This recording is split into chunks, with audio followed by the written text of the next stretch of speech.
অসমীয়া লোকক মই ইজৰাইলৰ ইতিহাস পঢ়িবলৈ আহ্বান জনাম। মধ্যপ্ৰাচ্য আৰবৰ চাৰিওফালে এই দেশখনত মুছলমান মৌলবাদীসকলে আগুৰি ৰাখিছে।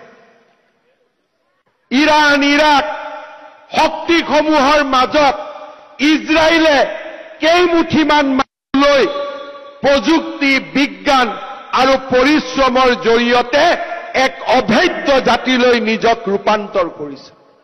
মই অসমীয়া যুৱক যুৱতীক অনুৰোধ কৰিম, ইজৰাইলৰ ৰাষ্ট্ৰ গঠনৰ বুৰঞ্জী পঢ়ক। যি ধৰণে ইজৰাইল থিয় হৈ আছে, আমিও সেই ধৰণে থিয় হৈ আছো।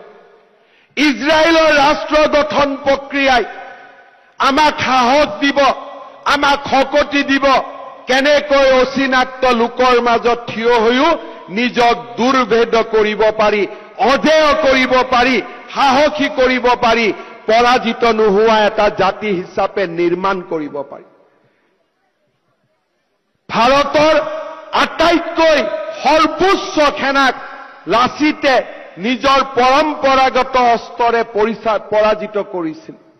লাচিত আমাৰ প্ৰেৰণা, কনকলতা আমাৰ প্ৰেৰণা, শ্বহীদ খৰ্গেশ্বৰ তালুকদাৰ আমাৰ প্ৰেৰণা।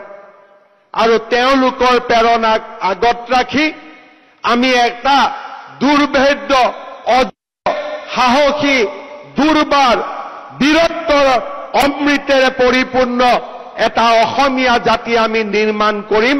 সেই সংকল্প আজিৰ দিনটোত আমি সকলোৱে আকৌ এবাৰ গ্ৰহণ কৰিম।